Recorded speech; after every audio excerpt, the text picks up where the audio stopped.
Hi miss, wala ka bang kasama? Available kami rito. Gusto mo ba? Samahan ka namin? Naglalakad-lakad si Marby Joy sa dalampasigan ng Bingkay Island nang harangin siya ng tatlong lalaki. At kung makatingin ng mga ito'y, parang gusto siyang sunggaban ng halik. Kahit wag na lang no, kung katulad lang naman ninyong parang mga adikat, hindi mapagkakatiwalaan ang mga mukhang makakasama ko. Mas gugustuhin ko pang magsolo na lang. Dako, huwag kang magsosolo miss. Mas masarap at mag-e-enjoy ka kapag meron kang kasama. Lalo na kung katulad naming malalaki ha. Malalaking ano? Malalaking katawan pare. Bakit? Ano bang iniisip mo? Sabay tawanan ang tatlong lalaking gusto siyang pagtripan. Pagkatapos ay nagpatuloy na ang mga ito sa paglapit sa kanya. Mga bastos! Galit na sabi niya at pagkatapos ay nagpatuloy na siya sa paglalakad. Hindi na niya pinansin ang mga ito. Pero sumunod pa rin ang tatlong lalaki sa kanya, kaya kinabahan siya. Sadali lang miss, itayin mo kami. Ipinapangako namin sa'yo, liligaya ka sa piling namin. Muling nagtawanan ang tatlong lalaki at mas lalo pang binilisan ang paglalakad para maabutan siya. Hanggang sa maramdaman niya ang paghawak ng isa sa kamay niya, kaya napatigil siya at hinarap ang mga ito. Pagkatapos ay pinatikim niya ng malakas na sampalang lalaking sinubukang hawakan ang kamay niya. Ngunit sa halip na magalit at magreklamo, ay natuwa pa ito at mas lalong lumapad ang ngiti. Yan ang gusto ko sa babae, lumalaban. Mas exciting yung nagrarambulan muna bago magpapasarap. Sabay bitaw na naman ng pangmanyakis na tawa ang lalaki. Pinabalaan ko kayo. Kapag hindi niyo ko tinigilan, irereklamo ko kayo. Tatawag ako ng pulis at ipakukulong ko kayo. At kanino ka naman magrereklamo? Kanino ka hihingi ng tulong? Halos wala ngang katao-tao rito. Tayong apat lang nga nandito. Kaya kung tutuusin, ay buwelo tayo sa gagawin natin. Kahit magpagulong-gulong pa tayo sa buhangin, ay walang makikialam sa atin. Bastos talaga kayo! Sasapakin ulit sana niya ang lalaki, pero nahuli na nito ang kamay niya at mahigpit iyong hinawakan. Sige pare, hawakan mo dalawang kamay niya at ako nang mauuna. Sinubukan ding hawakan ng isang lalaki ang pisngi niya at mukhang gustong-gusto na siyang halikan. Nang bigla itong bumagsak at nagpagulong-gulong sa buhangin. Yun ay matapos itong suntukin ng isang bagong dating na lalaki. Gwapo at malaki rin ang katawan. Matitigas ang muscle sa braso at mukhang sanay sa pakikipagsuntukan. Sinong pakialamerong? Gaganti sana ang kasamahan ng lalaking bumagsak sa buhanginan, pero isang malakas na suntok din ang natanggap nito. Hanggang sa nagkarambola na. Pero kahit mag-isa lang ang bagong dating na lalaki, ay nagawa pa rin itong talunin ang tatlong bastos. At hindi nagtagal, ay nagsitakbuhan din ang mga ito. Naiwan pa ang tsinelas ng mga ito at kinuha naman iyon ng tagapagligtas niya at ibinato sa tumatakbong mga lalaki. Mga walang hiya kayo, wala kayong magawa sa buhay ah.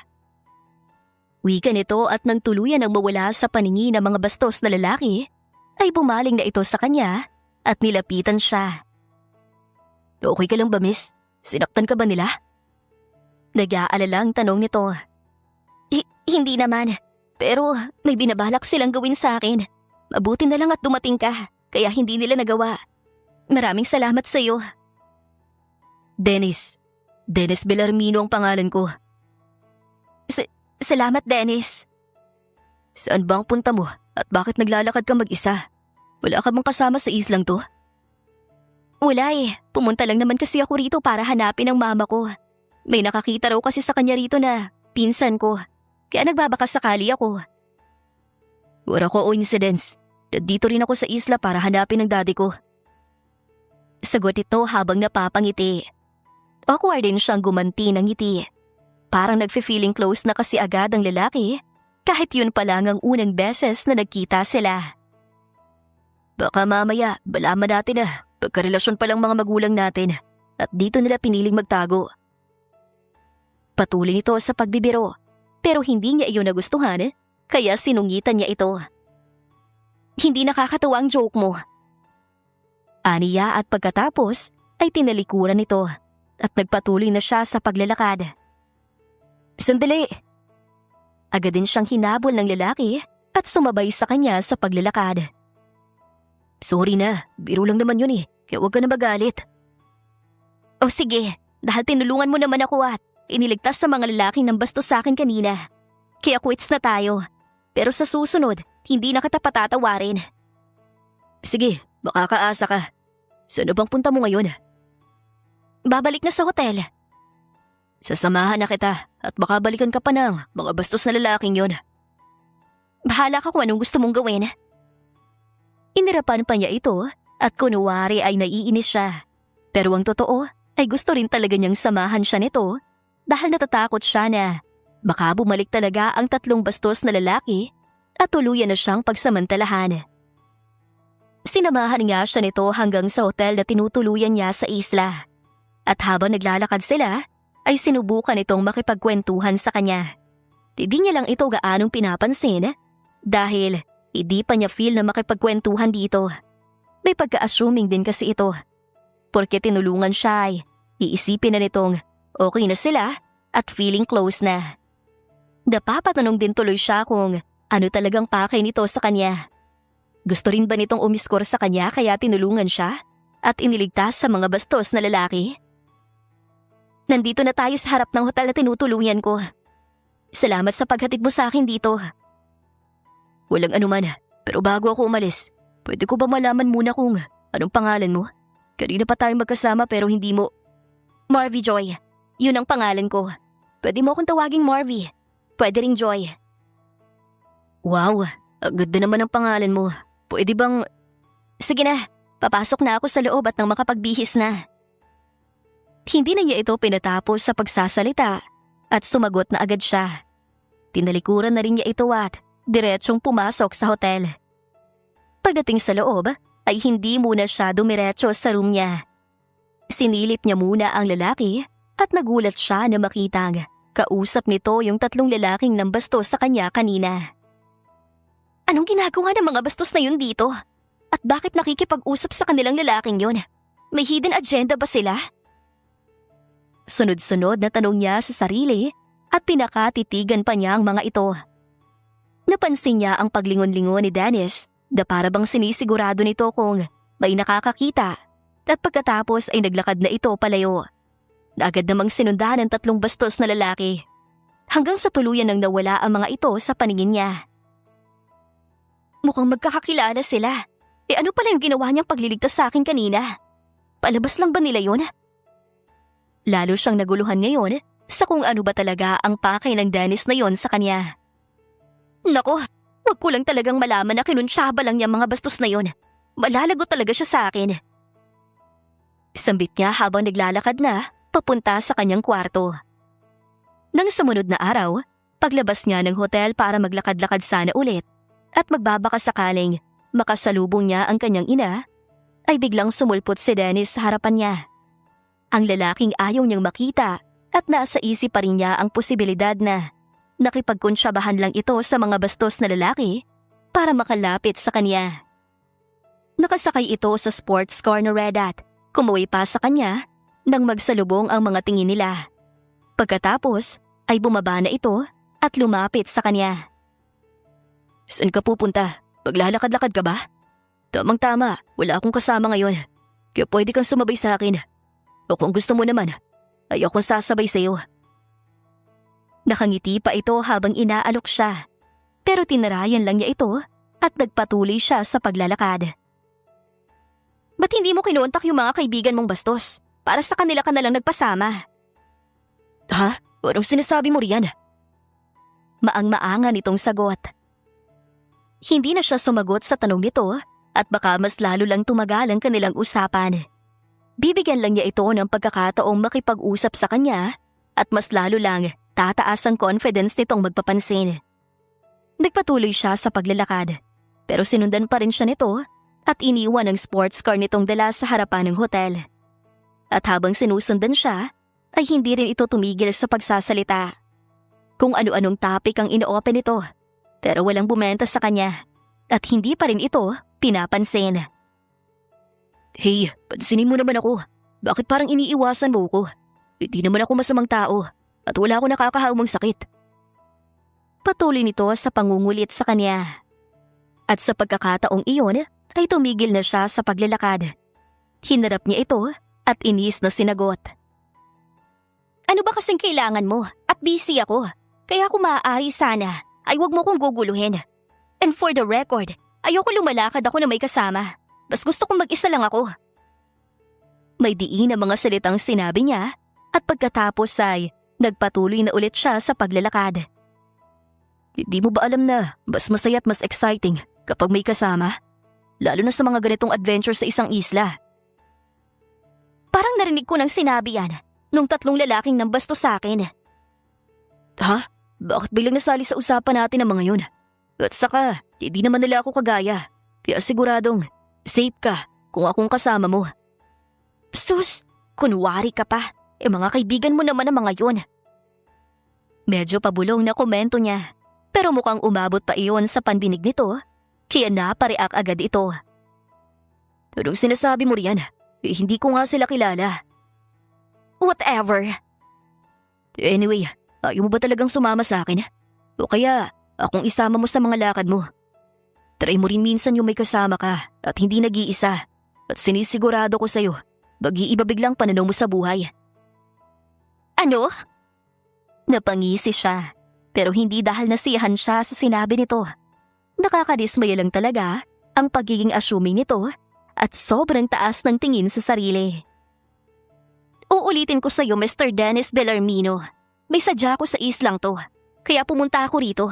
Hinahanap kong mama kong nag-iwan sa amin, doong 7 years old pa lang ako.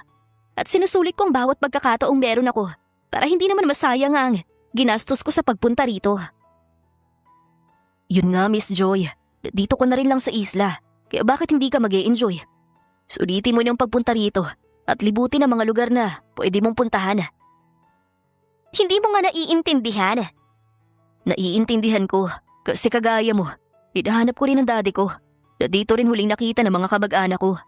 Pero mas pinipili ko mag-enjoy sa pamamasyal dito. And at the same time, ginagawa ang misyon ko rito. Bakit hindi na lang din ganun ang gawin mo, Miss Joy? Ewan ko sa'yo, ang kulit mo. Nagpatuloy pa rin siya sa paglalakad at iniisip na wag na talaga itong pansinin totally. Hahayaan na lang niya ito hanggang sa mapagod at kusa na lang tumigil sa pagsunod sa kanya. Gusto mo, mag-surfing tayo? O kaya mag-island hopping? Alam mo ba na itong Bingkay Island ay may mga katabi pang maliliit na isla? At yung pinakamalapit na Calambog Island ay ang pinakapaboritong puntahan ng mga couples. Lalo na yung mga magkarelasyong nagtatago dahil may mga asawa na o kasintahan pero nakikipagrelasyon pa rin sa iba. Napatigil siya bigla sa paglalakad. Hindi dahil sa alok nitong mag-surfing o kaya mag-island hopping, kundi dahil sa posibilidad na baka nandoon din ang mama niya sa islang binanggit nito. Nakaramdam din siya na parang may biglang kumurot sa puso niya. Hindi naman kasi lingid sa kaalaman niya na sumama sa ibang lalaki ang kanyang ina. At dahil kasal ito sa papa niya, kaya nagtatago ito at hanggang ngayong 25 years old na siya, ay hindi pa rin nagpapakita sa kanya. Hindi ko naman direktang sinasabi, pero malay natin, nandun ang mama mo at... Malayo bang Calambog Island na yan? Hindi na niya hinintay na matapos ito sa sinasabi at nagtanong na agad siya. Bagamat nahihiya ng kaunti at hindi rin makatingin ng diretso rito. Kailan mo naman balak pumunta ron? Lumapat bigla ang ngiti ni Dennis na para bang nabuhayan dahil nabigyan ng panibagong pag-asa. Bukas, pwede rin ngayon. Agad na sagot nito. Sasama ka ba? Bukas na lang at may imimit akong kaibigan ngayon. Okay, no problem. Hintayin kita sa labas ng hotel bukas. Pero teka, akala ko ba ayaw mo na may kasama ka? Bakit makikipag-meet ka sa kaibigan mo ngayon? At ano ba yan? Lalaki o babae? Wala ka nang paki. At bakit interesado ka kung babae ba o lalaking imimit ko? Nagrereklamo ka ba? Gusto mo, i-cancel ko na lang ang pagsama sa'yo bukas? Kunwari ay naiinis niyang sagot, pero charot lang naman. gusto rin talaga niyang sumama sa Calambog Island at magbaka sakaling makita roon ang mama niya. Hindi ako nagrereklamo. Curious lang ako kaya ako nagtanong. Pero kung bawal, ay hindi na lang ako magsasalita. Hindi na rin kita iistorbuhin ngayon at susunduin na lang kita bukas. Okay. Tipid niyang sagot at pagkatapos ay nagpatuloy na siya sa paglalakad. Hindi na siya sinundan ni Dennis at naglakad na ito pabalik sa hotel kung saan nakapark ang sports car nito. Nang sumunod na araw, ay maagang ang pumunta si Dennis sa hotel para sunduin siya. 7:00 ng umaga yung usapan nila. Pero 5:30 pa lang yata ay nandoon na ito at naghihintay sa kanya. Nagmadali tuloy siya sa pag-aasikaso ng mga gamit na dadalhin niya at nakalimutan ng iba, katulad ng extra underwear at shorts. Napansin niya lang yon noong nasa yate na sila, na inarkilahan ito at chinek ang dala niyang mga gamit. Dali ka na, Miss Joy. Dito na tayo sa Calambog Island. Labas ka na riyan. Narinig niyang pagtawag ni Dennis sa kanya, kaya tumayo na siya at binitbit ang traveling bag na dala niya. Pagkatapos ay pinuntahan na niya ang lalaki. Wow, ang ganda naman ng lugar na to. Namamanghang sambit niya matapos makita ang buong paligid ng lugar na kinaroroonan nila. Literal na nasa loob sila ng isang maliit na isla. Napapaligiran sila ng malawak na dagat at halos wala siyang ibang matanaw. Hindi ba nakakatakot dito kapag nag-high tide? Parang konti na lang ay lulubog ng islang to. Maliit lang to kung titingnan, pero kapag nakapasok ka na sa loob, ay tiyak na mamamangha ka palalo at mas ma-appreciate mo pang kagandahan ng islang to. Talaga ba? Parang na-e-excite na ring sambit niya. Pero agad din niyang ipinaalala sa sarili ang dahilan kung bakit nandoon siya. Hahanapin niya ang kanyang ina at hindi siya magsasayang kahit gaano pa kaliit ang pagkakataon. Oo, Miss Joy, at kung hindi ka naniniwala sa akin, tara't samahan mo ko sa loob ng islang to. May nakatagong maliit na paraiso dyan sa loob. Kaya nga paborito tong puntahan ng mga lovers na may pinagtataguan eh. Ani to, at habang nagsasalita, ay bigla na lang nitong hinawakan ng isa niyang kamay at nagsimulang maglakad. Nagulat siya sa ginawa nito. Gusto niyang magreklamo, pero parang bigla siyang nawalan ng lakas para gawin yon. Parang sinasabi pa nga ng kanyang puso na nagugustuhan niya ang ginawa nitong paghawak sa kamay niya habang naglalakad. Hanggang sa makarating na sila sa sinasabi nitong parang maliit na paraiso, ay hinayaan lang niyang nakahawak ito sa kanyang kamay. Ito na bang sinasabi mong paraiso sa loob ng islang to? Tipikal na may magagandang bulaklak lang naman at isang magandang tanawin na mga tao ang gumawa. Kunwari ay hindi magandang komento niya, pero ang totoo talaga ay namangha siya sa kagandahan ng lugar. Hindi pa tong pinakaparaiso, dun pa sa unahan. Sagot nito habang nagpapatuloy pa rin sa paglalakad. Hindi na rin ito inalis ang pagkakahawak sa kamay niya. Hindi niya alam kung nakalimot ba ito na hindi pa naman sila close para mag-holding hands. O masyado lang nag-e-enjoy, kaya ayaw na siyang bitawan. Ilang sandali pa ay darating na nilang isang maliit na komunidad o isang tribong naninirahan sa islang yon. At agad silang nilapitan ng mga batang nakakita sa pagdating nila sa lugar na iyon. Kuya Dennis, salamat at bumalik ka po ulit dito sa Calambog. Namimiss ka na po namin eh. Malapad ang ngiting salubong sa kanila ng kulot na batang babae at kayumanggi ang kulay ng balat. Agad na gumanti ng malapad na ngiti si Dennis at isa-isang hinagka ng ulo ng mga batang lumapit sa kanila. Pagkatapos ay ibinigay nito ang bitbit na mga prutas at tinapay na sobrang ikinatuwa ng mga bata. Nagtaka siya at natigilan dahil sa nasaksiyan. Mukhang kilala si Dennis sa mga tao sa lugar na yon at pabalik-balik na ito roon. Kaya minahal na ng mga batang nandun at inaabangan lagi ang pagpunta nito roon. Sino po ang kasama mo, Kuya Dennis? Girlfriend mo po ba siya? Tanong naman ng isa pang bata. Straight ang buhok at mukhang mas matanda kaysa sa babaeng kulot. Hindi ko siya girlfriend rin. Isinama ko lang siya rito para makita niya kung gaano kaganda tong lugar ninyo. Hinahanap din niya ang kanyang mama at nagbabakasakali siya na makita ritong hinahanap niya. Sayang po, Kuya Dennis. Bagay na bagay sana kayo ni ate. Komento ng batang kulot ang buhok at natawa naman ng mahina si Dennis. Bakit naman sayang kulot? Ikaw talaga. Malay mo, maging girlfriend ko rin siya kalaunan. Ginulo ng bahagya ni Dennis ang kulot na buhok ng bata habang nagsasalita at pagkatapos ay bumaling naman ito sa kanya. Ngumiti siya ng pilit at awkward na umiwas ng tingin sa lalaki. Pagkaway inaya na siya nito patungo sa isang kubo at isang matandang lalaki naman ang sumalubong sa kanila na sa tingin niya ay leader sa komunidad na iyon. Oh, Dennis! Baligayang pagbabalik dito sa Isla Calambog. At mukhang may kasama ka ngayon ah. Syota mo ba? Hindi po Mang Doming, ipinasyal ko lang siya rito sa isla. Galing ho kami sa Bingkay Island at may hinahanap din ho siya. Ang mama niya. Pagpapaliwanag ni Dennis. Pagkatapos ay bumaling ito sa kanya. At nagets naman niya kung ano ang ibig nitong sabihin. Agad niyang kinuha ang picture ng kanyang ina sa kanyang wallet at inabot iyon kay Dennis. Ito pong picture ng mama niya. Baka nakita niyo ho siya rito sa Isla Calambog. Ani Dennis habang inaabot ang litrato sa matanda. O sige, ako na bahala rito. Itatanong ko sa mga kasama ko. Ipasyal mo na muna siya. Mag-hiking kayo at pumunta sa paanan ng bundok. Maraming salamat po Mang Doming. Magtatagal ba kayo rito? Para masabihan ko ang mga kasama ko. At asikasuhin kayo. Ipapabakante ko rin ang isang kubo para sa inyo. Mga 2-3 araw po siguro Mang Doming. Basta magkaroon lamang ng kahit kaunting impormasyon tungkol sa mama niya. Okay na ho yun. O sige, ako na bahala Dennis. Basta huwag niyong kalimutang enjoy ang pagstay niyo rito sa Isla Calambog ha. Gusto ko, umalis kayo rito na masaya at may mabaong magandang alaala pag uwi niyo sa inyo. Pagkatapos ng ilang minutong kwentuhan at paghahanda na rin, ay nagsimula na silang maglakad.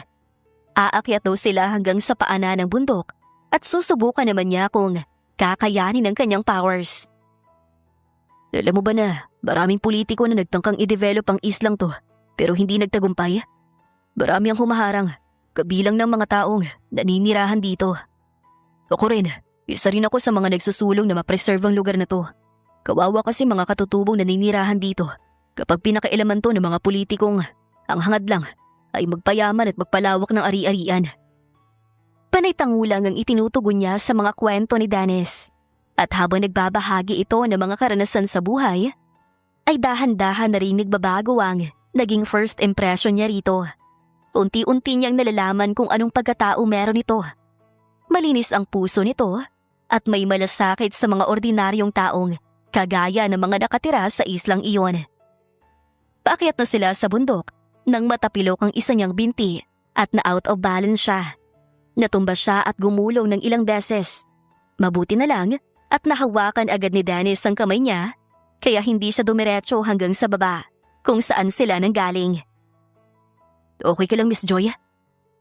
Puno ng pag-aalalang tanong nito matapos siyang maiupo at natatarantang sinuri ang katawan niya. Kung may galos ba siya at kung saang parte ang masakit sa kanya. Yung pa ako, ang sakit! Daing niya habang kinakabahan pa rin ng sobra dahil sa nangyari sa kanya. Akala niya ay katapusan na niya. Pero dahil kay Dennis, kaya nakaligtas siya sa tiyak na kapahamakan. Sa pagkakataong yun, ay totoong pagliligtas na ang ginawa ng lalaki sa kanya. Wala nang kakuntsaba, kaya nagpapasalamat siya ng sobra rito. Dito bang masakit? Tanong nito habang dahan-dahang hinihilot ang natapilok niyang binti. At umangutang naman siya bilang sagot. Bukod na pilayin ka Miss Joy, kailangan natin bumalik sa kubo ni Mang Doming at ipahilot ang binti mo sa kanya. Bagaling yun, kaya huwag kang mag-alala. Pagpapatuloy nito. Hindi ko na kayang maglakad. Medyo nahihiyang sambit niya. Walang problema, kakargahin na lang kita hanggang sa makarating tayo sa kubo ni Mang Doming. Kaya mo naman kaya ako? Medyo mabigat ako.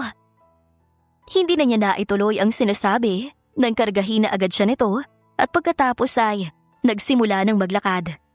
Alam niyang mabigat siya pero parang wala lang iyon sa lalaki. Walang kahirap-hirap na kinakarga siya nito at siya naman ay hindi maiwasang mapatitig dito. Yun ang unang beses na nagkaroon siya ng pagkakataong mapagmasdan ang maamo nitong muka. At sa nakikita niyang kagwapuhan nito ay sumasalamin din ang kabutihan ng puso nito. "Mang Domeng! Mang Domeng!" Sigaw ni Dennis nang malapit na sila sa kubo ng matanda. Agad na lumabas si Mang Domeng at ang mga bata naman ay mabilis na nagsipagtakbuhan palapit sa kanila. "Ano pong nangyari sa kanya, Kuya Dennis?" Nag-aalalang tanong ni Kulot. "Tatapilo kong isa niyang paanong umakyat kami sa bundok at mukhang nabalian." Agad naman nasagot ni Dennis. "Kailangan siyang hilutin ni Lolo Domeng. Tara, tulungan natin si Lolo na maghanda ng mga gagamitin niya sa paghilot." Wika ni Renren at pagkatapos ay nagunahan ulit ang mga ito patungo sa kubo ni Mang Domeng. Mahusay nga ang matanda sa paghilot at agad na guminhawa ang pakiramdam niya. Pagamat pinagbawalan muna siyang maglakad-lakad hanggat hindi pa nawawala ang pamamaga ng kanyang paa. Pinastay lang muna siya sa kubo na tutuluyan nila ni Dennis hanggat naroon sila sa Isla Kalambog. Samantala, si Dennis ay todo asikaso naman sa kanya. Daig pa nito ang isang asawa kung makaalaga sa kanya. Ipinagluto siya ng pagkain, nag-igib ng tubig na gagamitin niya at nagdala ng bihisa na maaari niyang gamitin habang nandoon sila sa isla. "May pagtitipon daw mamaya," sabi ni Mang Domeng. "May sayawan, kainan at kantahan. Lumabas ka at makijoin sa kanila. Masayang kasama mga tao rito. Kaya siguradong mag-e-enjoy ka." Sabi ni Dennis nung nagdidilim na at nakapag-ayos na siya ng kanyang sarili. Magpapahinga na rin sana siya ng oras na yon nang pumasok ang lalaki at kinausap siya. Sige, lalabas ako." Lalabas na sana ulit ito nang tawagin niya at nilingon naman agad siya. Nang magsalubong ang kanilang mga tingin, ay nakaramdam na naman siya ng kakaiba sa kanyang puso. Biglang bumilis ang tibok noon na para bang kinikilig. Lalo na nang lumapit na ito at hindi pa rin inaalis ang pagkakatitig sa kanya. Feeling niya ay dahan-dahan siya nitong tinutunaw. Pero kailangan pa rin niyang magsalita at iparating dito ang gustong sabihin ng kanyang puso. "Bakit, Miss Joy? May kailangan ka ba? May gusto ka bang iutos sa akin?" Wala naman, Dennis. Gusto ko lang magpasalamat sa iyo dahil iniligtas mo na naman ako kanina. Tapos inaasikaso mo pa ako hanggang sa maging okay ng pa ako. Pasensya ka na rin kung medyo sinungitan kita nung una. Hindi ko pa kasi alam ang tunay mong pagkatao noon. Hindi ko pa alam noon na babait ka talagang tao at busilak ang iyong kalooban. Napangiti ng malapad si Dennis dahil sa mga narinig nito mula sa kanya. Pagkatapos ay bigla itong nagseryoso, saka nagsimulang magsalita. "Actually, meron akong aaminin sa'yo tungkol dun sa unang pagkikita natin. Nung ipinagtanggol kita sa 3 lalaking ng basto sa'yo." Alam na niya kung anong ipagtatapat nito, pero hinayaan pa rin niya itong mag-confess sa kanya at hindi niya ito ipinahiya. Kunwari ay hindi pa niya nabibisto yung ginawa nitong pakikipagkuntsaba sa 3 lalaking. Kunwari ay babastusin siya. "Ang totoo kasi ay scripted lang yun. Binayaran ko lang ang 3 lalaking yun para makapag-execute ako ng pamalakasang approach sa'yo. Sabihin na lang natin, love at first sight ako sa'yo. Pero dapat kakaiba yung first encounter natin. Yung tipong hindi mo basta malilimutan.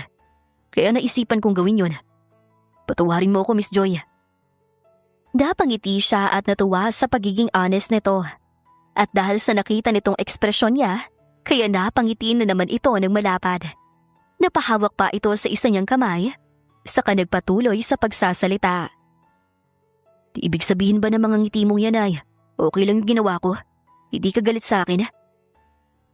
"Pasalamat ka at nakita ko agad ang tunay mong pagkatao. Ang busilak mong kalooban. Kung hindi ay talagang uumbagin kita." Pagkatapos ay inirapan niya ito, pero sa malambing na paraan. Ngunit sa hindi inaasahang pagkakataon, ay biglang bumigay ang upuang kawayang kinauupuan niya. Hindi niya napansin na marupok na pala yon. Kaya naman bumagsak siya. Pero hindi sa sahig ng kubo, kundi sa malalaking braso ni Dennis. Hindi rin nabalanse ni Dennis ang sarili nito, kaya bumagsak pa rin sila ng tuluyan sa sahig. Mabuti na lang at ito ang nauna. Pero pumaibabaw naman siya sa makisig nitong katawan at aksidenteng naglapat ang mga labi nila sa isa't isa. Namilog pa ang mga mata nila parehas dahil sa pagkagulat. Ilang segundo rin silang nanatili sa ganoong posisyon. Hanggang sa tila ba, bigla siyang natauhan at dali-daling inilayo ang mga labi niya sa mga labi nito. Sorry. Aniya at babango na sana siya. Pero bago pa man niya magawa iyon, ay nahawakan na nito ang dawang niya at muli siyang hinatak palapit dito. Hanggang sa muling maglapat ang mga labi nila. Ngunit sa pagkakataong yun, ay lasap na niya ang tamis at dama rin niya ang kakaibang init na hatid nun. At parang idinadaan na rin ni Dennis sa halik na yon ang nararamdaman nitong pag-ibig para sa kanya. Ilang sandali pa ay nakita na lang niya ang kanyang sariling tinutugunan ng halik ni Dennis. Dahan-dahan na ring pumikit ang mga mata niya at dinama ang kakaibang experience na yon na ngayon lang niya naranasan sa buong buhay niya. Hanggang sa nag-init na ang kanilang mga katawan at naging mas mapusok pa ang kanilang paghahalikan. Papunta na sana sila sa next level nang marinig nila ang sunod-sunod na pagkatok sa pinto ng kubo. Kuya Dennis, nandyan ka po ba sa loob? Kuya Dennis! Boses ni Kulot ang narinig nila at bago sila sumagot ay dali-dali muna siyang bumangon at lumayo kay Dennis. Ganon din ang ginawa ng lalaki at pagkatapos ay binuksan na nito ang pintuan. Oh, Kulot, ba't hinahanap mo ko? May problema ba? Tanong ni Dennis habang pinupunas ang ilang butil ng pawis sa mukha nito. Pinatatawag ka po ni Lolo Doming. Ba ipapakita raw po siya sa'yo? Ganun ba? Sige, susunod na lang ako sa'yo. Sagot ni Dennis at pagkatapos ay tumalikod na si Kulot at naglakad palayo. Pagkaway bumaling ulit si Dennis sa kanya at nagbilin bago lumabas ng kubo. Lumabas ka na lang mamaya ha, kapag nagsimula ng tugtugan. Mag-enjoy ka na lang kung sakaling busy pa ako at hindi pa maka-join sa inyo. Sige. Medyo nahihiya pang sagot niya. Hindi rin siya makatingin ng diretso rito. Noong tinugunan kasi niya ang halik nito kanina, ay parang inamin na rin niya na may gusto rin siya rito. Lumipas ang ilang oras ay hindi na nga siya binalikan ni Dennis. Marahil ay busy pa ito, kaya kusa na lang siyang lumabas sa kubo. Kinatukan na rin siya ng mga bata at hindi niya hinintay na bumalik pa ang mga ito para sunduin siya. Hindi pa niya gaanong mailakad ang napilayang paa kaya naupo lang siya at nanood ng mga sumasayaw na katutubo sa islang yon. Nag-e-enjoy naman siya kahit papaano sa panonood. Pero parang may hinahanap ang kanyang puso kaya panay ang lingon niya sa paligid. Maya't maya ay nagtatanong din siya kina Kulot kung naroon na ba si Dennis o wala pa. Hanggang sa naramdaman niya ang paglapit ng isang babae. Kasabay nun ay ang pagtawag nito sa buong pangalan niya, kaya nagtaka siya. At nang lingunin niya ito, ay bigla na lang nagrehistro ang halo-halong ekspresyon sa kanyang muka. Bigla ring bumilis ang pagkabuhok ng dibdib niya at halos hindi niya malaman kung ano ang mararamdaman ng sandaling yon. Ikaw nga, Marby Joy! Ang laki mo na! Kamusta ka na? Ano ginagawa mo rito sa Isla Kalambog? Mama? Yun lang ang tanging nasambit niya at pagkatapos ay yumakap siya ng mahigpit dito habang nagsisimula ng magbagsakan ang mga luha niya. Patawarin mo ko, anak, kung bigla kitang iniwan noon. Matagal na kitang hinahanap, ma. Bakit ang tagal mong hindi nagpakita sa akin? Hindi naman ako galit sa'yo eh. Ilang minuto rin silang nagkadramahan ng kanyang ina. Nagpaliwanag ito sa kanya kung bakit matagal na panahong hindi ito nagpakita sa kanya. Pero sa kabila raw ng lahat ay hindi pa rin nagbago ang pagmamahal nito sa kanya. At syempre, nagkwentuhan din sila ng tungkol sa mga magagandang pangyayari sa buhay nila. Ibinahagi rin niya sa ina kung paano siya nakarating doon sa Kalambog Island at kung paano niya nakilala si Dennis. Yung lalaking kasama ng matanda at pinuntahan ako para sabihin nandito ka sa Isla Kalambog. Boyfriend mo ba siya, anak? Si Dennis pong nakahanap sa'yo, mama? Imbes na sagot ay katanungan din ang ibinigay niya sa ina. Pagkatapos ay lumingon-lingon siya at tiningnan kung nandoon na ba si Dennis. Swerte ka sa kanya, Marby. Naglalaan siya ng oras sa iyo at hindi ka pinababayaan. Kaya wag mo na siyang pakakawalan pa. Pagpapatuloy ng kanyang ina habang nakangiti. Hindi na niya ito sinagot at nanatiling abala ang mga mata niya sa paghahanap kay Dennis. Hanggang sa matanaw na niya ito mula sa di kalayuan at kausap si Mang Domeng. Kumuway ito sa kanya na magsalubong ang kanilang mga tingin. At ang puso niya ay naglulundag naman bigla dahil sa tuwang naramdaman. Sandali lang po, ma. Pagpapaalam niya at pagkatapos ay dali-dali niyang nilapitan si Dennis. Wala ring sabi-sabing niyakap niya ito ng mahigpit. Maraming salamat, Dennis. Ikaw ang dahilan kaya nagkita ulit kami ni Mama. Pagkatapos ng mahabang panahon, tinulungan mo kong mahanap siya. Hinding-hindi ko ito makakalimutan at tatanawin ko tong malaking utang na loob sa'yo. Hindi mo kailangan magpasalamat sa akin, Miss Joy. Tutulungan mo naman ako sa paghanap sa daddy ko, di ba? At saka, katulong ko rin si Mang Domeng. Pero ikaw ang nagdala sa akin dito sa Calambog Island. Nag-effort ka para magkakilala tayo at maipakita mo sa akin na dapat kitang pagkatiwalaan. Sumagot na agad siya kahit hindi pa ito tapos magsalita. Kumula na rin siya mula sa pagkakayakap dito at pagkatapos ay tiningnan ito ng seryoso.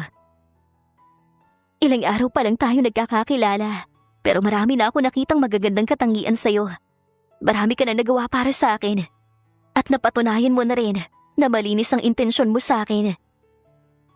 Pagpapatuloy niya at ngumiti naman ng malapad si Dennis bilang sagot. Pagkatapos ay inakay na niya ito papunta sa kinaroroonan ng kanyang ina at gusto niya itong ipakilala roon. Nagtatanong si Mama kung boyfriend daw ba kita at sinabihan pa ako na wag na daw kitang pakawalan. Hindi ko alam kung anong isasagot sa kanya eh. Pagkukwento niya habang naglalakad sila. Hinawakan ito ang isa niyang kamay kasabay ng pagtigil sa paglalakad. Pagkatapos ay humarap ito sa kanya at ang magkabilang balikat naman niya ang hinawakan ito. Ano bang totoo mong nararamdaman para sa akin? Dahil kung akong tatanungin mo ay talagang gusto kita, Miss Joy. Interesado ako sa iyo at gusto kong lumalim pang relasyon natin. Kita niya sa ekspresyon nito ang pagiging seryoso at ramdam niya na sincero talaga ito. Kaya walang dahilan para itago pa niya ang tunay na nararamdaman para rito. Nagtapat na rin siya rito at hindi nila iyon inilihim sa kanyang ina. Sobrang kasiyahan na nakita niyang reaksyon mula rito at ibinigay ang 100% suporta para sa kanila ni Dennis. Tinapos nila ang 3 araw na pagstay sa Calambog Island at nagkaroon siya ng pagkakataong makasama ang kanyang ina, pati na rin si Dennis. Pagkatapos ay nagdesisyon na ang mama niya na bumalik ng Maynila. Gusto na sana niyang isama nito, pero dahil sa pangako niya kay Dennis na tutulungan din ito sa paghahanap sa daddy nito, kaya magpapaiwan na muna siya sa Bingkay Island. Ihahatid na lang niya ito sa terminal at kapag nakabalik na rin siya sa Manila, ay saka na lang sila magsasama ulit ng kanyang ina. Sigurado ka ba na hindi ko na kailangan sumama sa terminal? Pwede ko naman kayong ihatid gamit ang sports car. Huwag na, Dennis. Maiwan ka na lang dito sa Bingkay Island. Malay natin, ngayong araw mo makita ang daddy mo. Sayang ang pagkakataon, di ba? At saka, ibigay mo na sa amin ni Mama ang moment na to para makapag-bonding pa kami. Bawi na lang ako sa'yo pagbalik ko. Hindi na nangulit pa si Dennis at hinayaan siya sa gusto niya. At habang bumabiyahe sila ng kanyang ina papunta sa terminal, ay nagkwentuhan pa sila. May isang bagay na gusto niya sanang itanong dito, ang tungkol sa bago nitong karelasyon. Pero nahihiya siya. Kaya hinintay niya na lang na ito mismo ang magkwento sa kanya. Ngunit hindi nito ginawa hanggang sa makarating na sila sa terminal. Pagkuway narinig nila ang pagtawag ng isang lalaki sa pangalan ng kanyang ina. At nang lingunin nila ito, ay isang pamilyar na muka ang kanyang nakita. Kasalukuyan itong naglalakad palapit sa kanila at makikita sa ekspresyon nito ang matinding pagkasabik. Halos umabot na sa magkabilang tenga nito ang ngiti at mas lalo pang natuwa nang makalapit na sa kanila at ipinakilala siya rito. Sa wakas, nakilala na rin kita, Iha. Natutuwa ako dahil sa kabila ng lahat ay hindi ka nagtanim ng galit sa amin. Sino po siya, Mama? Bagamat may ideya na siya kung sino ang lalaki, ay nagtanong pa rin siya. Gusto rin niyang makumpirma kung tama ba ang nasa isip niya. Pero nananalangin siya na sana ay mali. Siya si Roman Bellarmino, anak, ang stepfather mo. Natigilan siya at hindi agad nakasagot matapos mapagtantong baka ang lalaking kaharap niya ngayon na ipinakilala sa kanya ng ina na stepfather niya ay ang ama na hinahanap din ni Dennis. Hindi lang niya matandaan kung Roman ba o Ramon ang sinabi ni Dennis na pangalan ng ama nito. Pero sigurado siya sa apelido nitong Bellarmino. At para lubos siyang makasigurado, ay kinuha niya ang kanyang cellphone at tiningnan ang picture na ipinasa sa kanya ni Dennis. At parang gumuho bigla ang mundo niya nang makitang kamukhang-kamukha iyon ng lalaking kaharap niya ngayon. Marby, anak, anong nangyari sa'yo? Ba't natulala ka na riyan? Napukaw ang kamalayan niya nang tapikin siya ng mahina sa balikat ng kanyang ina. May problema ba, anak? Muling tanong nito nang hindi siya sumagot. Tiningnan lang niya ito at pagkatapos ay yumuko siya. Naguguluhan siya ng sandaling yon at halos hindi alam kung ano ang gagawin. Nagtatalo ang isip niya kung itutuloy pa ba ang pakikipagrelasyon kay Dennis sa kabila ng nalaman niyang magkarelasyon pala ang hinahanap nilang mga magulang. O ititigil na niya habang maaga pa para hindi maapektuhan ang relasyon ng mga magulang nila. Hindi siya makapagdesisyon kung sino ang pipiliin. Si Dennis at ang sarili niyang kasiyahan o ang kanyang ina at pakikipagrelasyon ito sa ama ni Dennis. Baka hindi niya ako gusto, Linda, kaya bigla siyang natahimik.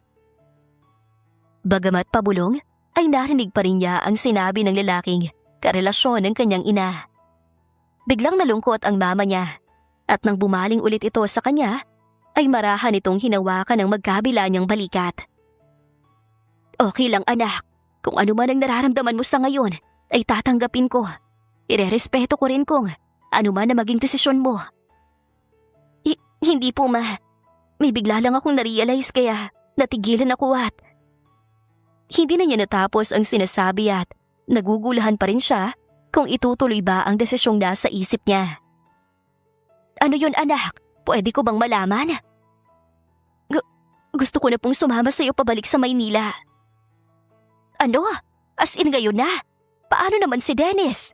Nag-usap na ba kayo? Matagal po tayong hindi nagkasama.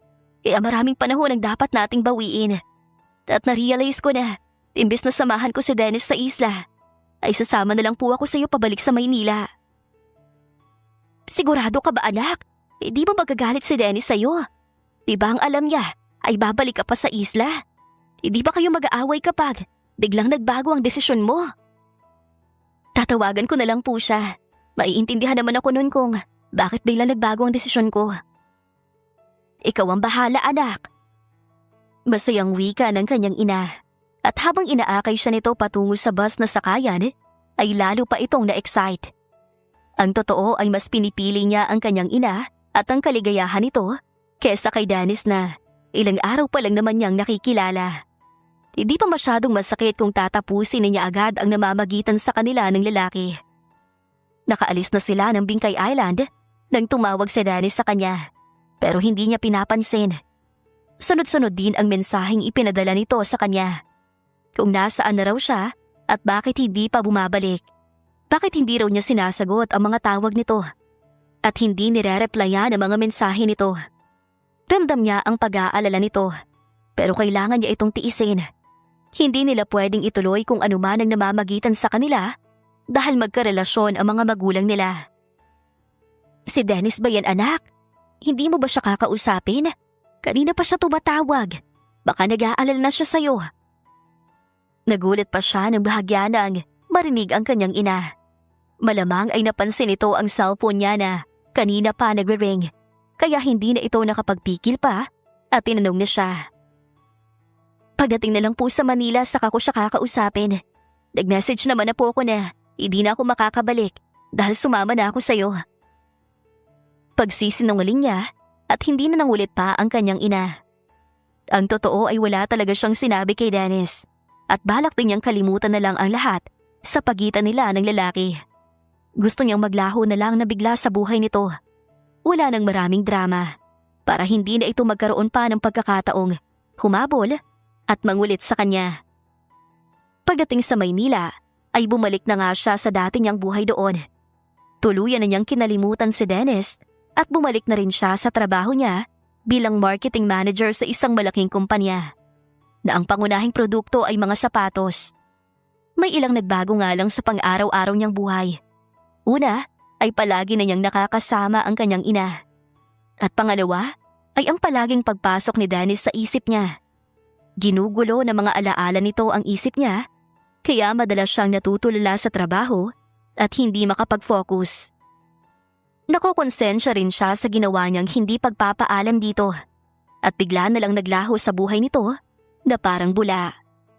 Isang araw, pagpasok niya sa trabaho ay sinalubong siya ng assistant niya at kaibigang si Maris. Lukot ang mukha nito at mukhang may masamang ibabalita. Napansin din niya na parang nagkakagulo ang ibang empleyado sa kumpanya, kaya naisip niya na baka may malaking problemang dumating. Ba't ang tagal mo, Bes? Kanina pa nagkakagulo rito. Bakit? Ano bang nangyayari? Puno ng pagtatakang tanong niya. Dumating ang bagong CEO ng kumpanya. Mainit ang ulo at balak niyang tsugiin ang lahat ng taga-marketing department. Kabilang ka na, Marby Joy. Ha? Anong ibig mong sabihin tsugiin ang buong team? At sinong bagong CEO ang sinasabi mo? Umalis na ba sa pwesto si Miss Kim? At bakit? Wala akong alam tungkol dito. Isa-isang tanong lang, Bes. Hindi ko makakayang sagutin ang mga yan ng sabay-sabay. Di isa-isahin mong sagutin. Unahin mong sabihin sa akin kung sino ang sinasabi mong CEO at anong nangyari kay Miss Kim. Wala tayong kaalam-alam, Bes, na si Miss Kim ay acting CEO lang pala ng kumpanyang to. Siya raw kasi ang pinaka-loyal at pinagkakatiwalaan ng big boss, kaya siya munang nag-take over sa kumpanya. Pero ngayon ay lumabas na raw sa lungga ang tagapagmana nitong kumpanya at handa na itong pamahalaan. At ang unang hakbang na gagawin daw ng bagong CEO ay tanggalin ang mga empleyadong walang naitutulong sa kumpanya. At kasama tayong mga taga-marketing department? Ganun na nga, Bes. Malungkot at napatangu-tangong sagot ni Maris. So, sinasabi ng bagong CEO na tayong mga taga-marketing ay walang kwenta at hindi nakakatulong sa kumpanya niya? Aba, hindi pwede yan. At saka, may mga kontrata tayong pinirmahan. Kaya nga kanina pa kami naghihintay sa iyo para ikaw na makipag-usap sa masungit at parang galit sa mundong bagong CEO natin. Sige, ako nang bahala. Humanda siya sa akin. Kahit CEO siya, ay hindi ako matatakot sa kanya. Basta't alam ko nasa tamang katwiran ako. Pagkatapos, ay naglakad na siya patungo sa opisina ng CEO at sumunod naman sa kanya si Maris. Ngunit sa pagpasok sa loob, ay mag-isa na lang siya at hindi na sumama pa ang kaibigan. Doon na lang ito naghintay sa labas, sa tapat ng pintuan. Pangalan, sa department, at anong kailangan? Masungit ang boses na tanong ng nakaupong CEO at abala sa pag-aayos ng mga papeles sa harapan nito. Pamilyar ang boses nito, pero dahil nakayuko, kaya hindi niya agad nakilala. Marvy Joy San Jose, Marketing Manager, at nandito po ako para i-confirm yung nabalitaan kong tatanggalin mo kami lahat sa marketing department. Matigas ang boses na sagot niya, at dahil doon, kaya tumigil ito sa ginagawa at inangat ang muka hanggang sa magsalubong ang kanilang mga mata at nakilala niya kung sino ito. Dennis? Ikaw ang bagong CEO namin? Long time no see, Marvy Joy San Jose. Alam mo bang, ang tagal kitang hinanap. Pero dito ka lang pala sa sarili kong kumpanya. Nagtatrabaho. Sorry kung... Anong nangyari? Ba't nagsinungaling ka sa akin? Bakit hindi mo ko binalikan sa isla? Ba't hindi ka sumagot sa mga tawag at mensahe ko? Bakit bigla ka naglaho na parang bula? Hindi pa man siya tapos magsalita at nagpatuloy na agad ito sa pagtatanong sa kanya. Sunod-sunod at may bahid ng sama ng loob kaya nagmistulang pangi-interrogate ang ginawa nito. Siya naman ay halos hindi makasagot. Hindi niya alam kung paano magpapaliwanag dito. Kung sasabihin naman niya ang totoo, ay baka hindi rin ito maintindihan. Okay lang kung ayaw mong sumagot. Hindi na rin ako interesado. Basta pagkatapos ng araw na to, ay huwag na kayong papasok dito sa kumpanya ko. Teka lang, parang hindi naman yata tamang idamay ang trabaho sa personal nating problema, Dennis. May mga kontrata kaming pinirmahan at hindi rin totoong sinasabi mong wala kaming naitutulong sa kumpanyang to. Pwede kong i-terminate ang mga kontrata ninyo kahit kailan ko gusto dahil akong may-ari ng kumpanyang to. At sinong chismosa nagsabi sa'yo na wala kayong naitutulong kaya tatanggalin ko kayo? Pakisabi, mali ang impormasyon na kalap niya. Gusto ko lang mag-cut ng cost kaya tatanggalin ko ng marketing department ng kumpanya. Mag-hire na lang ako mula sa marketing agency para babawasan din ang sakit ng ulo ko. Hindi ako naniniwala. Gusto mo lang gumanti sa akin kaya ginagawa mo to. Alam kong galit ka sa akin dahil sa ginawa ko. Pero bakit kailangan mo pang idamay ang buong team? Bakit? Hindi na lang akong tanggalin mo kung ayaw mo na akong makita kahit kailan. Matigas ang boses na sagot niya. Alam niyang may punto siya, kaya kahit CEO ang kaharap niya, ay hindi siya natakot. Darinig mo naman siguro mga sinabi ko, Miss San Jose. Kaya hindi ko na kailangan ulitin ang paliwanag ko. At kung wala ka ng ibang sasabihin, pwede ka nang umalis dahil marami pa akong gagawin. Seryoso at malamig ang boses nito. Pati ang ekspresyon, malayo roon sa Dennis na nakilala niya sa isla. Pagkatapos ay bumalik na ito sa ginagawa at hindi na siya pinansin pa. Kaya kahit gusto pa niya itong kausapin, ay napilitan na siyang lumabas ng opisina nito. Anong sabi ng bagong CEO? Nakausap mo na ba? Salubong sa kanya ni Maris. Wala eh. Tsutsugiin daw talaga tayo. At wala siyang ititira kahit isa sa team natin. Ano? Ibig sabihin, walang nangyari sa pakikipag-usap mo sa kanya? Hindi umubra yung pakikipag-away at pangangatwiran mo? Hindi. Kasi sa bandang huli, siya pa rin ang CEO. At ako, empleyado lang na binabayaran para magtrabaho rito. Pero bakit damay ang buong team? Hindi kaya merong mas malalim na dahilan kaya nakapagdesisyon siya ng ganun? Ewan ko, hindi ko alam. Pag-iwas niya sa tanong nito at hindi na rin nangulit pa ang kanyang kaibigan. Ngunit pagsapit ng hapon ay muling lumapit si Marie sa kanya. Bahagya pa siyang nagulat nang sabihing alam na nito ang totoong dahilan kung bakit gustong tanggalin ng CEO ang buong marketing department ng kumpanya. At naroon daw ito para kumprontahin siya. Alam ko na ang tungkol sa inyo ni Sir Dennis, Bestie. Nagkakilala at nagkaroon pala kayo ng maikling relasyon sa Bingkay Island. Pero bigla mo siyang iniwan at hindi ka na nagparamdam sa kanya pagkatapos. At kaya pala biglaan ang pag-take over na ginawa niya rito sa kumpanya. Dahil nalaman niya na empleyado ka rito. Sa madaling salita, gumaganti lang siya sa'yo at kaming kasama mo sa team ay nadadamay lang. Kanino mo naman nasagap ang chismis na yan? Tayo na ko, Bes. Alam mo naman dito mabilis kumalat ang chismis. Pero hindi lang basta chismis sa mga sinabi ko sa'yo. Legit yan, dahil sa loob mismo ng galing. Buko na siya, kaya halos hindi siya makasagot. Hindi niya alam kung paano ipapaliwanag ang sitwasyon sa kaibigan. Unfair to sa amin, Bes. Kaya dapat gumawa ka ng paraan. Kausapin mo si Sir Dennis. Humingi ka ng tawad sa kanya kung ano man ang nagawa mong kasalanan. Makiusap ka kung kinakailangan. At kung hindi ka naman nanghihinayang sa trabahong mawawala sa'yo, kami, oo, ayaw naming mawala ng trabaho. Kaya please, kausapin mo si Sir na huwag na kaming idamay sa problema ninyo. Sa'yo siya galit, kaya ikaw lang ang dapat niyang parusahan. Kung ano-ano pa ang sinabi sa kanya ni Maris, basta pinapressure siya na makiusap sa CEO na huwag nang ituloy ang pagtanggal sa buong team nila. Aminado naman siya na magagawa niya ng paraan na huwag nang madamay ang mga kasamahan niya sa team. Lalo na si Maris, na matagal nang nagtatrabaho sa kumpanyang yon. Alam niya na naghihintay lang ng paliwanag si Dennis. Yung totoo at malinaw na paliwanag. At hanggat hindi niya ginagawa, ay patuloy din siya nitong gigipitin. Kaya naman, bago mag-uwian sa hapon, ay inabagan niya si Dennis at sinubukang kausapin. Ngunit hindi siya nito pinansin at dire-diretso lang na pumasok sa kotse Gayunpaman ay hindi pa rin siya sumuko at humarang sa unahan para hindi ito makaalis nang hindi muna sila nagkakausap. Sige, sagasaan mo ko kung gusto mo. Basta hindi ako aalis dito hanggat hindi tayo nagkakausap. Hamon niya rito. Inis na bumaba ng kotse si Dennis at lumapit sa kanya.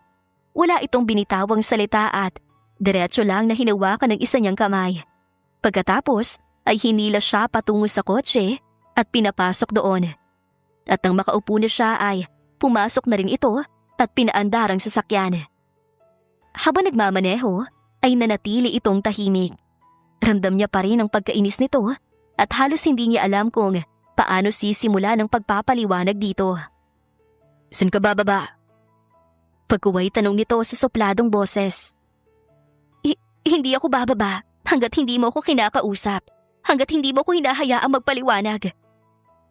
Sagot niya, bagamat nag-aalangan siya dahil baka lalo lang itong magalit sa kanya.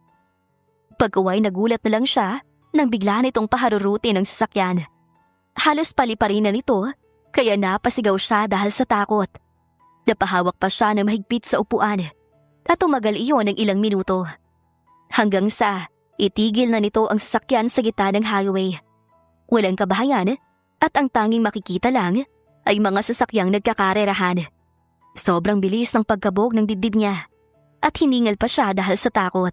Na feeling niya ay yun na ang katapusan nila. Hindi ka pa rin bababa? Parang nangyaasar pang tanong nito. Hindi, hanggat hindi mo ako binibigyan ng pagkakataong. Bigla na naman itong pinaharurot ang sasakyan kaya napasigaw na naman siya at muling napahawak na mahigpit sa upuan. Hanggang sa makarating sila sa kabilang syudad at binagalan na nito ang pagpapatakbo sa kotse. At sa tapat ng isang coffee shop ay hininto nito ang sasakyan at bumaba. Pagkaway bumaba na rin siya at mukhang plano nitong humigop muna ng kape. Tara sa loob. Pagsusuplado pa rin ito, kasabay ng pagpasok nito sa coffee shop. Siya naman ay sumunod na rin lang at nang maupo ito ay naupo na rin siya. Pagkakataon na niya yon para makapagpaliwanag dito kaya hindi niya nasasayangin. Tumorder ka. Wala pa rin nagbago sa tono ng boses nito at ekspresyon ng muka. Hinilo mo na nga ako kanina sa kotse tapos papainumin mo pa ako ng kape? Inirapan pa niya ito pagkatapos niyang magsalita. Di tubig ang orderin mo. Sagot nito kasabay ng paghampas ng kamay sa mesa. Hindi naman gaanong malakas pero nagulat pa rin siya at biglang napahawak sa kanyang dibdib. Parang kanina mo pa akong gustong patayin sa nerbiyos ah. Gaano ba talaga katindi ang galit mo sa akin? At parang gusto mo magkaroon ako ng sakit sa puso. Hindi na siya nakapagpigil pa at inis na kinumpronta si Dennis. Tumaas din ang bahagya ang kanyang boses at ipinakita rito ang pagkadismayang nararamdaman niya.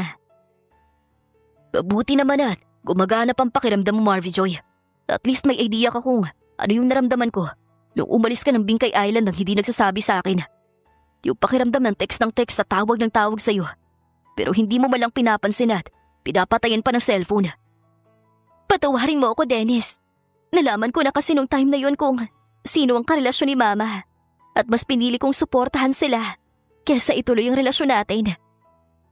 Bakit kasi kailangan mo pang mamili? Hindi naman kita pinapipili ah.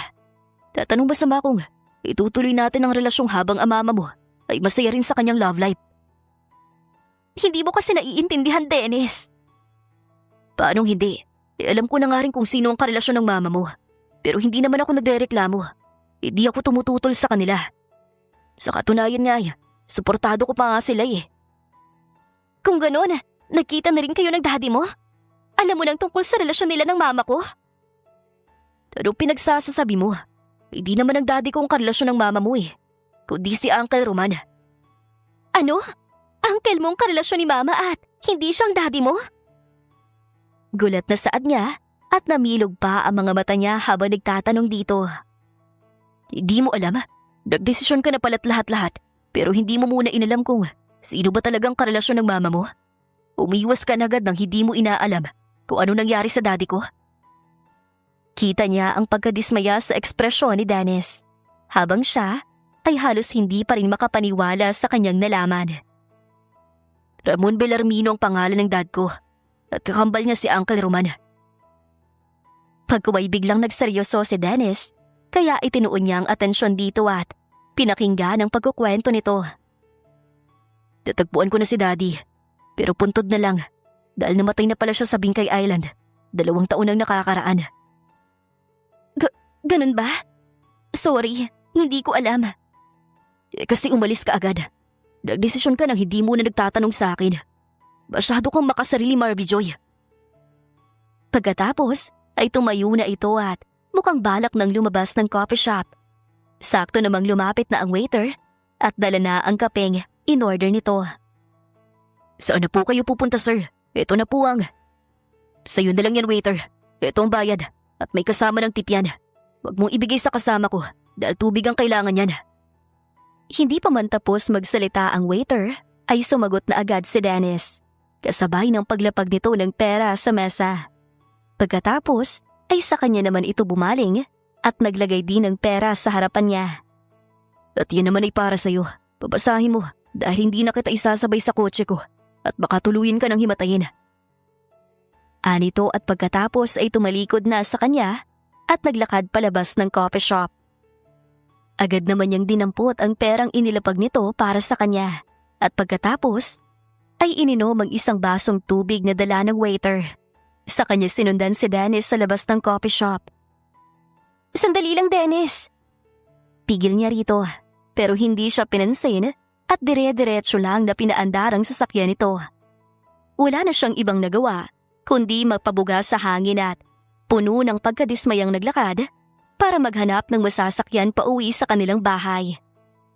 Nang sumunod na araw ay pumasok pa rin siya sa kumpanya.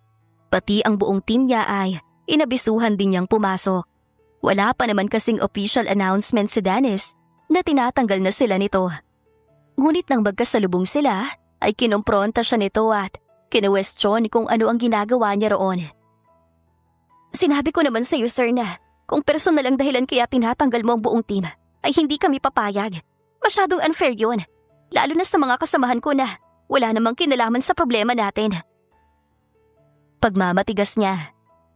At sinabi ko na rin sa iyo, Miss San Jose, na walang kinalaman ang pinagsasasabi mong yan. Sa desisyon kong tanggalin na lang ang team mo para makatipid ako sa gastos. Kalokohan yun, sir. Parehas lang naman eh. Gagastos ka pa rin. Kasi mag-hire ka galing sa isang marketing agency. Kumaganti ka lang naman sa akin eh, kaya mo to ginagawa. Ano pa ba kasing problema, Dennis? Aminado naman ako na mali ako at humihingi ng tawad sa'yo. At saka, nasaktan din naman ako nung nagdesisyon akong iwasan ka at paglaho na lang bigla sa buhay mo. Seryoso siya at puno ng emosyon ng huling linyang sinabi niya. Pero parang hindi pa rin tumalab kay Dennis. Nagpatuloy lang ito sa paglalakad at hindi na sumagot sa kanya. Nakakailang hakbang pa lang ito nang magsalita siya ng malakas. Sapat na para marinig ng halos lahat ng nandoon. Yung mga naglalakad papasok sa opisina ng mga ito, mga nagchichismisan sa gilid, at ang team niya na nasa likod at nag-aabang ng development sa pakikipag-usap niya sa CEO nila. Mahal kita, Dennis, pero naging tanga ko dahil mas pinili ko ang mama ko na matagal kong hindi nakasama. Tanga ako kasi pinaniwalaan ko agad ang maling akala ko at hindi mo na kita kinausap. Umalis agad ako sa buhay mo nang hindi mo na nililinaw ang sitwasyon. Kasalanan ko ang lahat, kaya sana patawarin mo na ako. Napatigil si Dennis sa paglalakad at agad siyang nilingon. At nang magsalubong ang kanilang mga tingin, ay tinodo pa niya lalo ang kanyang pag-e-emote. Sabihin mo lang sa akin kung ano pang dapat kong gawin para mapatawad mo ko. Kung gusto mo, lumuhod pa ako sa harapan mo. Hindi na niya naituloy ang sinasabi, nagdali-dali siyang nilapitan ni Dennis. Agad nitong hinawakan ang mga braso niya nang magtangka talaga siyang lumuhod habang pinapanood sila ng mga taong nandoon sa paligid nila. Tumigil ka nga. Ba't gumagawa ka ng eksena rito? Daming taong nanonood sa atin, oh. Pabulong na saway nito sa kanya habang lumilingon-lingon sa paligid nila. Mukhang ayaw nitong mapahiya at pagchismisa ng mga empleyado nito. Kaya tagumpay ang naisip niyang paraan para makuha ang atensyon nito. Hindi naman ako gumagawa ng eksena eh. Gusto ko lang naman kunin ang atensyon mo kasi ayaw mo akong pansinin at hindi mo pinakikinggan ang mga sinasabi ko sa'yo. Nakangusong sagot niya rito. Tamang-tama, maraming nanonood sa atin. Mapapatunayan ko na sinsero talagang paghingi ko ng tawad sa'yo. Pwede ko ring ikwento sa kanila yung mga nangyari sa atin sa Bingkay Island at Isla Calambog para maintindihan din nila kung anong pinagdadaanan ko. Tumigil ka, Marvy Joy. Nakakahiya sa kanila. CEO ako sa kumpanyang to. Paano kung ayaw kong tumigil? May halong pang-aasar na sambit niya. At sa pagkakataong yun, ay nabaliktad na niya ang sitwasyon. Siya na ang may kontrol at may kakayahang mapasunod ito sa mga kondisyong ibibigay niya kung kinakailangan. Tahalikan kita kapag hindi ka tumigil. Mahina lang pero matigas ang boses nito. Parang gusto siyang takutin. Pero mas lalo lang lumakas ang loob niya at nagkaroon din siya ng mas magandang ideya para tuluyan ang matapos ang isyu nilang dalawa. Di halikan mo ako! Hamon niya at pagkatapos ay kumuwala siya rito. Saka siya pumunta sa gitna na nagkukumpulang mga tao at bumuelo sa gagawing pagkwento sa mga ito. Ganito kasi yun mga kasama. Nagkakilala kami ni Sir Dennis sa Bingkay Island. Tapos may nangyaring... Nagsisimula pa lang siya nang biglang lumapit si Dennis sa kanya at hinawakan na magkabila niyang pisngi. Pagkatapos ay walang sabi-sabing hinalikan siya nito. Akala niya hindi nito gagawin ang sinabi. Pero mukhang gusto rin talaga nitong halikan siya. Ramdam niyang nasasabik na rin itong muli siyang mahawakan at mahagka ng mga labi niya. At naghihintay lang ito ng tamang tiyempo para gawin yon. Hanggang sa hindi na ito nakapagpigil pa at sinamantala na ang pagkakataong yon para mailabas ang tunay nitong nararamdaman para sa kanya. Samantala, siya naman ay hindi nagdalawang isip na tugunan ng mainit at matamis nitong halik. Hindi niya alintana ang mga taong nakapaligid sa kanila at nanonood. Basta gusto lang niyang magpakatotoo. At ang totoo ay nasasabik na rin siyang makasama ulit ito at malasap ang matatamis nitong halik. Tumagal ng ilang segundo ang halikan nila hanggang sa tila ba bigla silang natauhan parehas matapos marinig ang hiyawan ng mga taong nakapaligid sa kanila. At ang mas nangingibabaw ay ang mga kasamahan niya sa team sa marketing department. Pwede na ba tayong magsimula ulit ngayon? Pagkuway tanong ni Dennis sa kanya. Oo naman, basta hindi mo natutsugihin ang buong team ko. Kasi kawawa naman ang mga taong umaasa sa trabaho nila rito sa kumpanya mo. Hindi ko naman talaga gagawin yun. Kaunting drama ko lang yun para mapalabas ang tunay mong saloobin. Sabi ko na nga ba eh. Komento niya kasabay ng mahinang pagtapik sa malapad nitong dibdib. Pagkuway na patali siya ng mahina matapos nitong hawakan ng dawang niya at hinila siya palapit dito hanggang sa magdikit ang katawan nilang dalawa. Pwede na rin ba natin tong ituloy hanggang sa kasalan? Kasal? Pakakasalan mo ako? Halos hindi makapaniwalang sambit niya. Oo naman, hanggat maaari kasi ay ayaw na kitang pakawalan pa. At hindi rin naman siguro magiging hadlang ang relasyon ng mama mo at ng tito ko sa atin. Hindi na siya sumagot pa at yumakap na lang na mahigpit kay Dennis. Napaluhan na rin siya dahil sa sobrang tuwang nararamdaman. Hindi ko dalang singsing kaya hindi ko pa magagawa ang bonggang pagpopropose sa'yo. Kahit walang singsing ay sasagutin kita ng yes, Dennis. Magpapakasal ako sa'yo at mangangakong hindi na magdedesisyon ng padalos-dalos. At uunahin ko na ring sasabihin sa'yo ang mga nasa isip ko bago ako gumawa ng desisyon. Seryosong sabi niya at pagkatapos ay muling hinawakan ni Dennis ang magkabilang pisngi niya. Hanggang sa muling naglapat ang mga labi nila sa isa't isa. Mas matagal at mas mainit kesa noong kanina. Tinupad ni Dennis ang pangako nito sa kanya at pinakasalan siya. Sobrang saya niya sa espesyal na araw na yon. At pagkatapos ng kasal, ay muli silang bumalik sa Bingkay Island para doon ganapin ang kanilang honeymoon. At syempre, hindi rin nila nakalimutang pumunta sa Calambog Island at binisita ang mga katutubo roon na minsan din niyang nakasama at nakasalamuha. Wakas. Shoutout nga po pala kay Ellen Basan, from Barangay Quilate, Toril, Davao City. Christina Gumalin Balingit ng Quezon Bukid. Apple Despi from Bantayan Island. Gina Labila from Tagum City. Ana Rosa Barnueva from Silay City, Negros Occidental. Maraming salamat po sa inyong walang sawang pagsuporta at patuloy na pakikinig. Hanggang sa susunod!